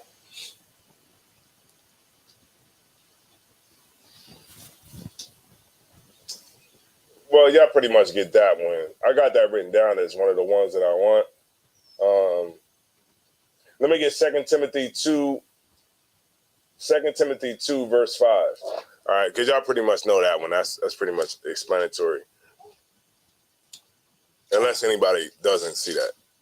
Anybody need help on that one? All right, no sweat. The book of 2 Timothy chapter 2, verse 5. And if a man also strive for masteries. Say that one more time. And if a man also strive for masteries, yet is he not crowned, except he strive lawfully. Hold on 1 second. 2 Timothy 2 and 5. 2 and 5. Okay. Go ahead. Say that one more time. Kanarawakan. And if a man also strive for masteries, yet is he not crowned, except he strive lawfully. Right. So remember, that's what we're all fighting for, mastery. I realize that I'm better, you know what I mean, when it comes to certain situations in my regular life. When I go to some place, and they don't tell me the thing that I want to hear. Let's just say I go to a mechanic and the mechanic is like, man, it's gonna take 3 weeks for me to do it, or it's gonna take this much money, or we can't do it because of this, or we can't do it because of that. It's like I master my emotions, because what I say to them is, all right, no sweat, thank you, I appreciate it. You get my point? Like, that's hard, because what I want to do is I want to kick the desks over. I want to kick their desk over and just, and just tear the whole office up. But I can't. Go ahead. Most High in Christ, you say that because I watched your blog on FTJ Trucking, and it was where you packed up that computer and you took it all the way to Pennsylvania, and you got stopped at a bridge, and you really looked tired. You just drove 20 hours. Then when you got back, your license plate was missing and the screws. I was just like, I'd have blew a gasket. But the way that you dealt with it, is like, it just happened. So it's really cool to see the example, and now you actually confirm that that's what was going on. Most High in Christ, man, give this sister a hand, man. Come on. Yeah, that's all y'all can do. Come on, give it up. Right? That's all y'all can do. Give it up. Right? Go ahead. What you say? No, just the camera zoomed in. Oh, man. Look at that. I just can't wait to just. All right, no sweat. But Most High in Christ. That's how it is for me now. Sis, like I'm like more so not really worried about like the things that life kind of throws at you. You kind of gotta be like willing to just accept that things ain't gonna always go your way. Even if you in the truth, things ain't gonna go your way. You just gotta be like, all right, it happened. No sweat. Thank you. I appreciate it, man. You know what I mean? And that's how you got to be with the curveballs that life throws at you. You just kind of got to, accept the suffering gracefully, right? Because like when I got back off the road, it was like 3 weeks. I was on the road. I got back off the road and somebody stole my license plate. And I was like, oh man, I just want to go home, crack my toes and watch something on Netflix. Right? But I can't, because why? I got to go to the DMV now, and I got to sit in there for 2 hours, Kwaya Swan, and I got to do that rather than go home first. You see what I'm saying? Because I needed a tag to put a tag on my car so that I could come down here for Friday night. See what I'm saying? Like, that's how life kind of throws those things at you, but you just got to be willing to just understand that this is just the way life is, and then don't get upset about it, but just roll with it. Right? How they say, when life throws you what? Lemons, what you make? Lemonade. Right? And that's how you got to be in life, right? Because everything ain't going to go your way, even if you want the truth, right? All right, no sweat. All right, Itara, Princess Itara, no sweat, sis. All right.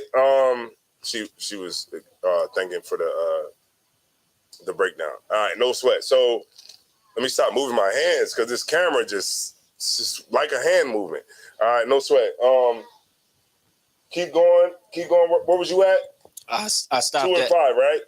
So I stopped at verse 5. Read it one more time from 5, real quick. We got a couple more minutes, and then I'm gonna let everybody go. Go ahead. The book of 2 Timothy, chapter 2, and verse 5. Mm-hmm. And if a man also strive for masteries. Mastery. What is mastery? Mastery is to master your spirit, master over yourself, right? You have to have mastery to even move up in rank. You got to master the 50 rank. You got to master it, and then you move to 500. You master that, and then you go to 1,000. Then you master that and go to 5, and then you master that and go to a captain. But then when you master that, you go to a general of 1 shield. 1 shield general. And guess what? I'm trying to get to that. When I come in the room, y'all gonna stand up. Right?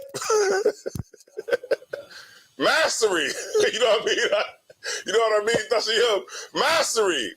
I'm trying to master it. You know what I mean? And you get to that point, and you as you master things, it's always a goal that you always try to get to. To like it, y'all. You master, you know what I mean, the things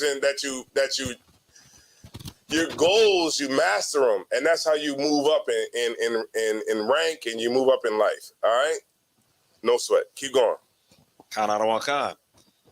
Yet is he not crowned except he strive lawfully. Right, but you got to strive lawfully. You can't do it like backhanded. You can't do it underhanded. You can't do it trying to be on the back of your brothers. You got to do it right. All right? The reason a brother is a 50 or a 500 or 1,000 or whatever is because the Lord wanted you to be a 50 or a 500 or 1,000, right? And any brother that's under you that might have an issue with that, his issue ain't with you. His issue is with the Lord. All right? No sweat.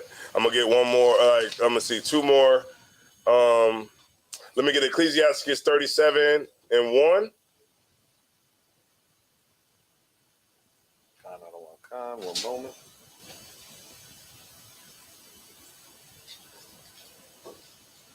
Ecclesiastes 37:1. Ecclesiastes 37:1. What'd you say? Yeah, Ecclesiastes 37:1. I'm already in Ecclesiastes.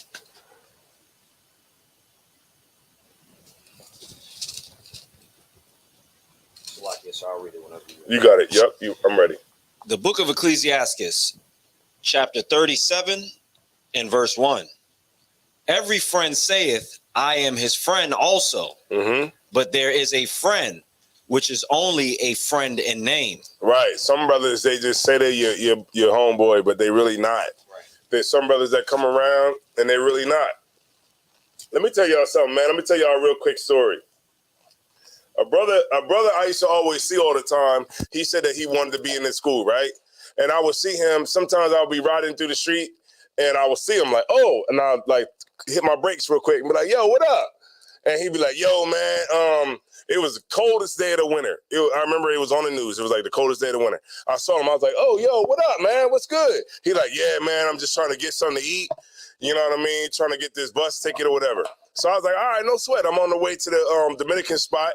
I took him to the Dominican spot, grabbed him something to eat. You know what I'm saying? Gave him like $25. You know what I mean? And he got what he was looking for. Then some time passed, and me and Captain Ariel, we was downtown, and they was having like a block party. You know, sometimes like downtown they might have a block party, you know, by some people or where they have a stage out there.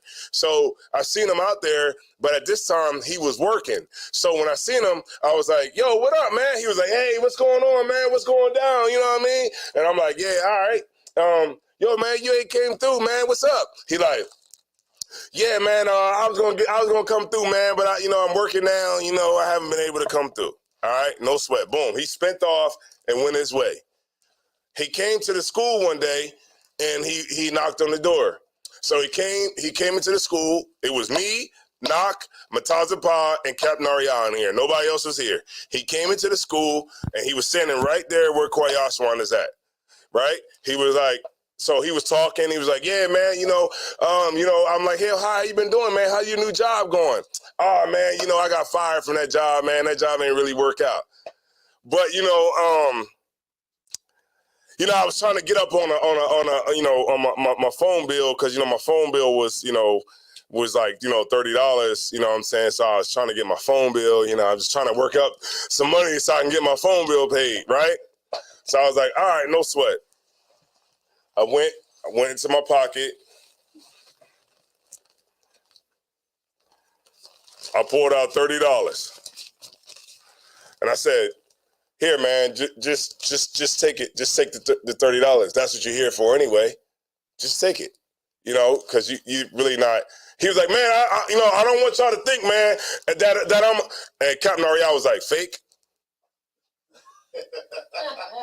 He cut him off. It was perfect. It was perfect. I said, so just that's what you're here for. So just take the money. It's cool, man. Just take the money. That's what you're here for.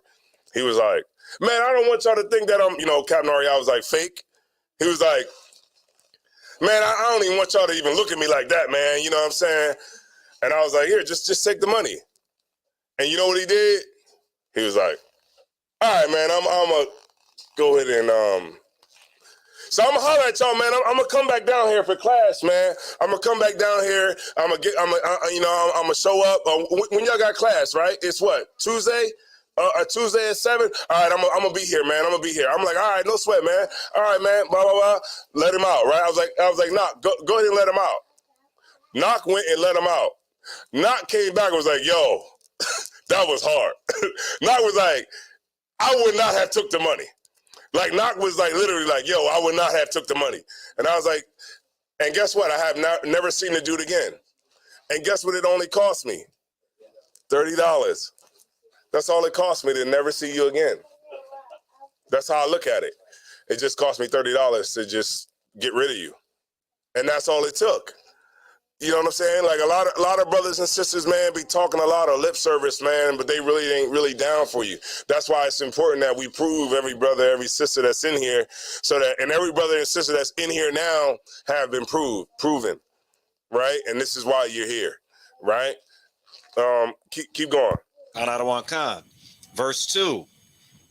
Is it not a grief unto death when a companion and friend is turned to an enemy? Mm-hmm.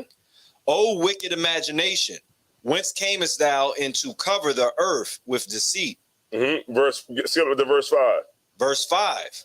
There is a companion which helpeth his friend for the belly, and taketh up the buckler against the enemy. Right, pretty much like this friend is a friend for the belly, meaning that this is something that if you're not a friend to me, it'll make you sick.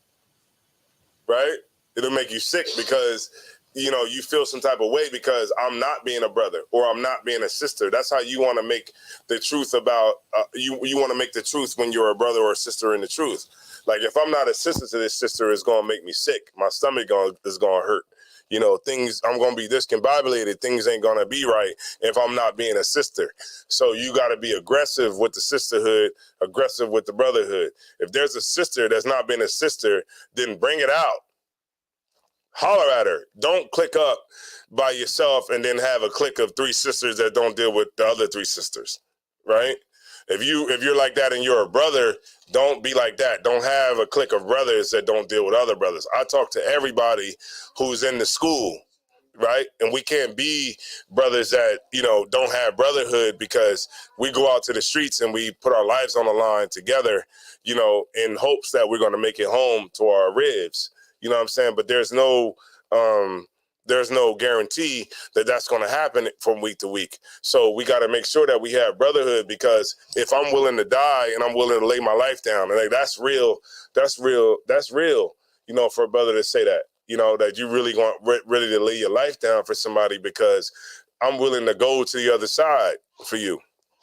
You know what I'm saying? Like, I don't care about my daughter or my mom or anything. All I care about is if I have to die over you, I would rather just go first. You get my point? And if we're going to do that, then you got to be the type of brother that's worth me doing that for. All right? Sisters, all right? That's how you got to be. All right? No sweat. Keep reading. Verse 5. Mm-hmm. There is a companion. Oh, Salaki, you want me to go to 6? Yeah, go ahead. Verse 6. Forget not thy friend in thy mind, and be not unmindful of him in thy riches. Right, meaning that when you get your tax check, well, yeah, because y'all about to get some good money, Zarabakar. Right, don't forget about me. I was messing with you.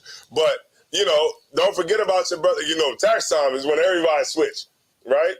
Usually that's around that time, around December, late December, early January is when everybody switch, right? But you don't want to be like that. So when you get your tax money, pay your tithes off of it. Throw a little 10%, and you're good to go, right? Spend the rest. That's how you want to be. You want to always, if you're doing good, you want other brothers to be able to bask in the glory that you got. You know what I mean? Thus, him do it all the time. Right? You see this? You see all this right here? Do you see what we're sitting on right now? That's Thashiyam. That's Thashiyam. You know what I'm saying? Like you want to be a brother all the time. You know what I mean? Even when you might have it, like you might have it and a brother might not. But how we come together is we help each other out. And we don't forget. Read that last verse. In my mind for what? Forget not thy friend in thy mind, and be not unmindful of him in thy riches. See that? When you got it, don't forget about your brother. All right? Because we, like you might not have no money for liquor tonight, but guess what? We drinking tonight. And guess what? We going in this club tonight. Whether you could try to use that as an excuse that I ain't got no bread, but you going in this club tonight.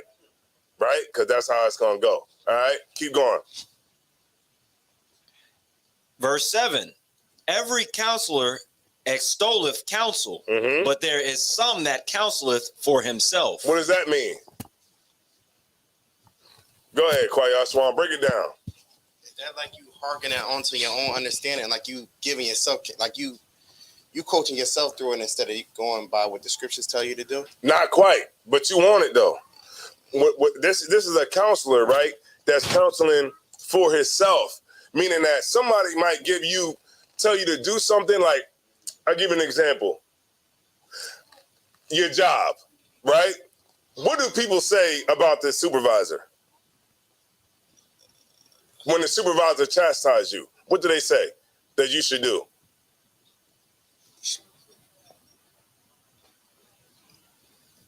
You want it. You want it. What do black people say when they hear that I think the sister we came up a little bit quicker than you, Zarabakar. Go ahead, sis. Go ahead. They tell you, like, I would have stood for that. There you go. Hold on. Give her the mic. Give her the mic. Give her the mic. Give her the mic. What they say? What they say? They tell you I wouldn't have stood for that. Right. But they would have stood for that. Kind out of one kind. But they're extolling counsel for their self because they're saying, man, if that couldn't have been me, man. I would have said this, blah blah blah blah blah, and they would have wanted you to say that, but they really ain't gonna do it themselves. So what they're doing, they're counseling for their self. Go ahead, sister. That's just like, when you talking to maybe a friend or a family member and you tell them something and they try to give advice. Oh, I would never went for that. Or, oh no, I would have did this. But then if they were in that position, they would not do what they told you, the advice that they would tell you. Right. There you go. Shalom. All right, keep reading. Keep reading. We got 1 minute. Let's go. He reading slow, like he trying to drag the time out. Go ahead. Verse 8. Beware of a counselor and know before what need he has. For he will counsel for himself, lest he cast the lot upon thee. Right, he'll see what happens when you're a dummy and you go to the supervisor and say all your mind. The dude that's on the side that gave you the counsel to go do it, he's going to cast a lot because he's going to see what happens when you are a dummy and go in there and tell the supervisor what you ain't going to do. Right? And he's going to see what happens. And then when you get fired, he's going to say, oh, that's crazy, man. That's crazy. That's crazy. Yo, hit me up, man. Hit me up. You got my number, right? Hit me up. Keep going. And say unto thee, thy way is good. And afterwards he stand on the other side to see what shall befall thee. Right. Keep going. Verse 10. Consult not with one that suspecteth thee, and hide thy counsel from such as envy thee. Right. So you got to watch who you're talking to. You got to watch what you say around people, and keep your thoughts to yourself. You know what I'm saying? Like, only deal with us who are proven and tried brothers and sisters, man, that you're around. That's who you go to. You don't go to nobody else. And really, all this that I'm saying today, all that I said in the class, so honor to the brother for the question at the beginning of the class, because it kind of shaped how the class is going to go today. You know what I mean? But remember, when we going into 2024, we don't want to be stupid. All right? Let me show y'all something. This is the last thing, man. Let me show y'all something that how they try to play us. All right? Real quick. Show you how they try to play us. All right, here we go. I'm just going to play this real quick. It's on my TikTok.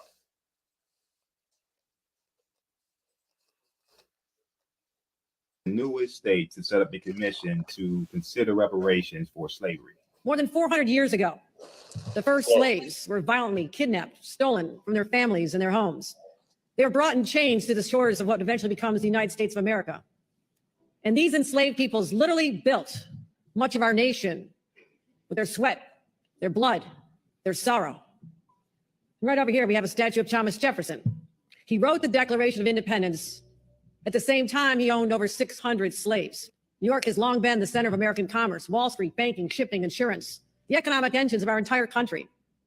And they thrived because they could trade in commodities that were produced by slaves.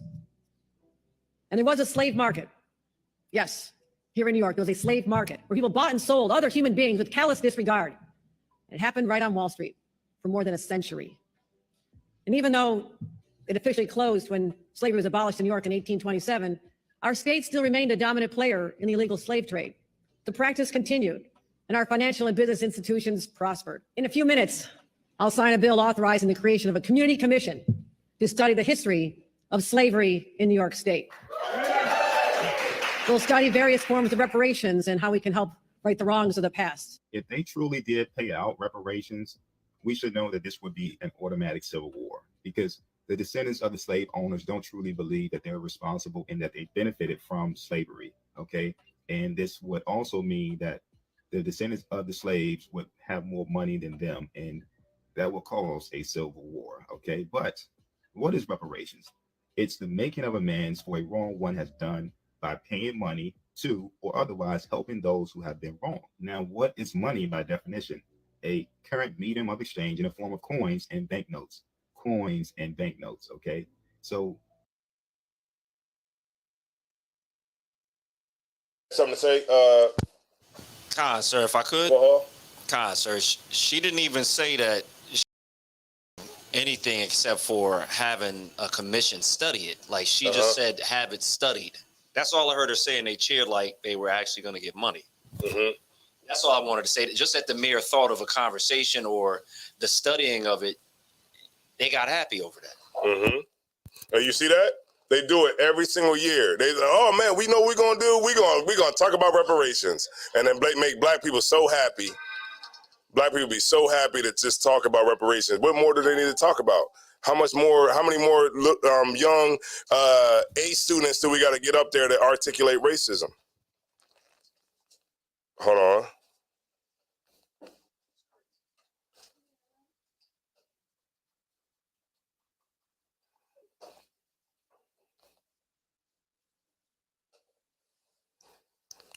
One second. Slocky, y'all. Just pulling something up real quick. No sweat. Let me see.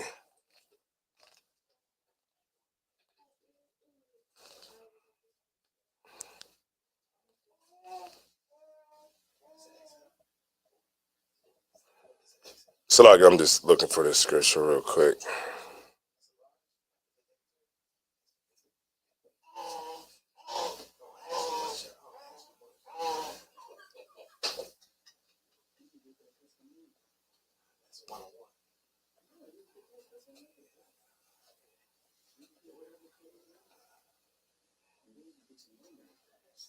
All right, no sweat. So, what I'm about to do right now is I'm going to end the class, because but y'all see where we're at right now, man. Like, you know, they pulling the same okey doke, man. Don't go out there and vote, man. Don't do it. The powers are not voting. You know, you know, people about to vote for Joe Biden again. I mean, it's ridiculous now.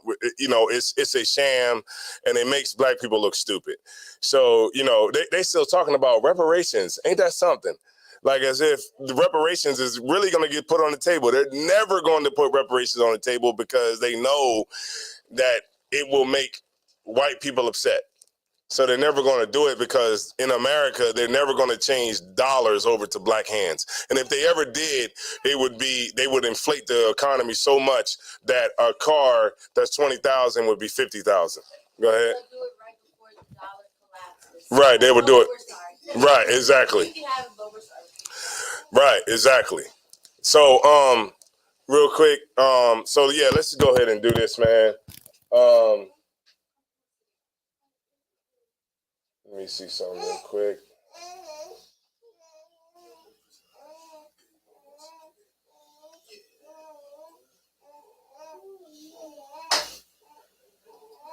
Also do this, man. We got 42 people in here. That's right, man.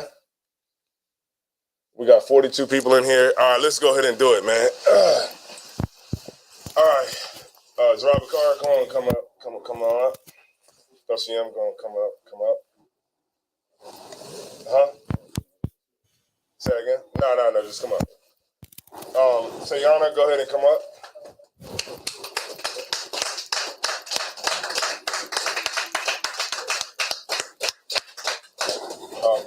Help me out with the camera. No, stand right here, right in front of this sister right here. Back a little bit. Back over some, and then face, right there. There you go. Yep, that's the why right there. All right, go ahead. All right, so what we're gonna do tonight, I'll, go ahead and let you go first, and we go and let everybody know why we're here. We got 42 people in the room, plus the people that's here. All right, so he gonna let us know why we're here. We're here tonight. I'm just trying to get my words together. We came a long way. You know what I'm saying? Hold on 1 second. Let me turn this around real quick.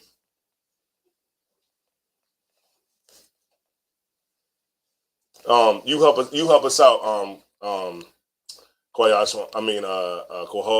You just turn the camera to whoever's talking, all right, and you just watch on the TV to where it's at, all right. Just do me a favor.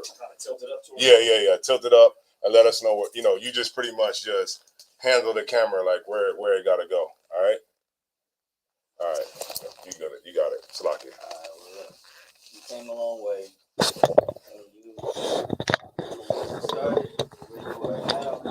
I would have never thought that you would be here. You've grown into a wonderful wife, a great mother to our kids. I can't really,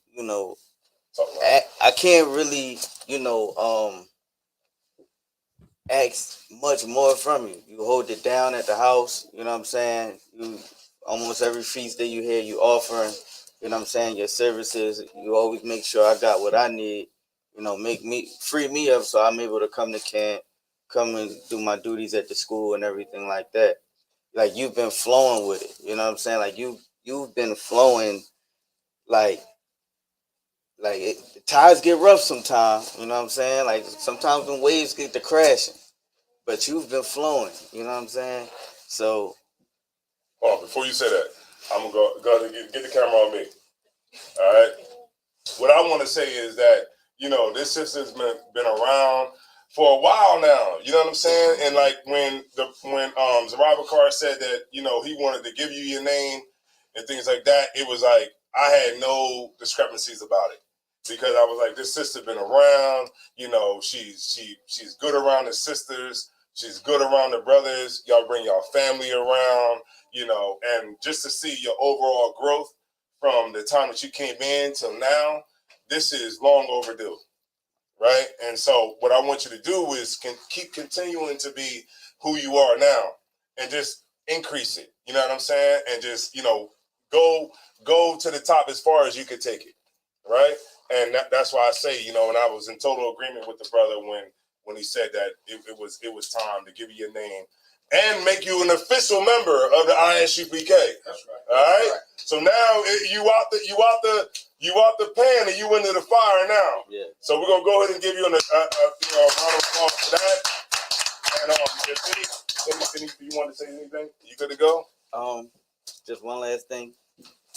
You've been a great example of a sister. You know what I mean? Like it wasn't easy. You know what I'm saying? It definitely wasn't easy with me getting, other ribs and everything and all the trials and tribulations that we go through. But like he said, just hang on. You know what I'm saying? Just keep growing. Don't stop now. You got your name. That don't mean just act crazy because I got everything. You know what I'm saying? No, keep growing. It would nothing that you do is unappreciated. I appreciate everything that you do. But your name would no longer be Sayana. Right, your name is Nahara, which means. Say that one more time. Nahara, which means she's a flowing river. You understand? So back on the sister. I'm gonna get the name written in Hebrew on the board for you, so that way you know. But you know, Most High in Christ. Nah, all right, that's good. It's a good name. If you leave, somebody else gonna get that. All right, no sweat. So you can go ahead and put it back up on the brothers up here. So before we start, could Thashiam, could you put some oil on the sister head? Yeah, you can go over there. You can go over there. Like that. Hold on 1 second. All right.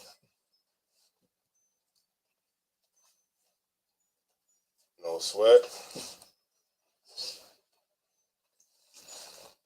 All right, so for the brothers that's up here, if y'all could repeat after me. Yabaraka Yahweh. Yabaraka Yahweh. Waya Shamarika. Waya Shamarika. Ya'ar Yahweh. Ya'ar Yahweh. Panyawa. Panyawa. Alyaka. Alyaka. Waya Shemlika. Waya Shemika. Shalom. Shalom. Panyawa. Panyawa. Alyaka. Alyaka. Waya Shemlika. Waya Shemika. Salakia. Shalom. Shalom. Yahweh. Yahweh. Ba'ashem. Ba'ashem. Yahweh Shah. Yahweh Shah. Barak. Barak. Rapah. Rapah. Magun. Magun. Hagun. Hagun. Nahara. Nahara. Nahara. Nahara. Nahara. Ba'ashem Yahweh Shah. Ba'ashem Yahweh Shah. The water Aman. The water Aman. What we just said is Yahweh bless thee and keep thee. Yahweh make her face shine upon thee and be gracious unto thee. Yahweh lift up her countenance upon thee and give thee peace. Yahweh, the name of Yahweh Shai, bless, heal, shield, and protect. Most High in Christ. All right, you can get the camera back on me. All right, y'all can get off. Yeah. All right, no sweat. So we're gonna go ahead and turn the class over to Precinct Officer Zara Bakar. Salaki Alex. All right, no sweat. All right. Do we have the announcements?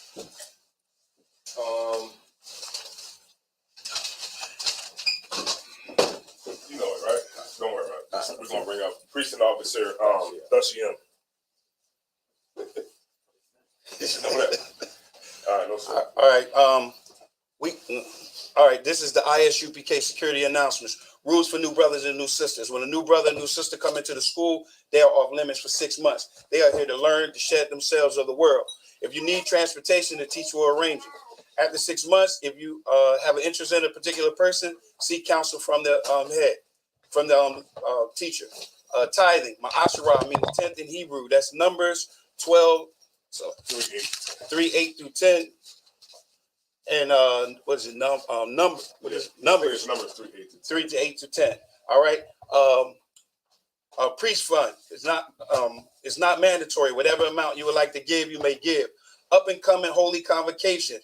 We got the Passover. The Passover is coming up. The Passover is the April the 20th. It'll be in Durham, North Carolina.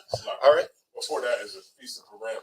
Salakia, sir. That's right. The Feast of Purim, which is February the 22nd and the 23rd. That's Thursday, February the 22nd and the 23rd. That's the Feast of Purim. Salakia, sir.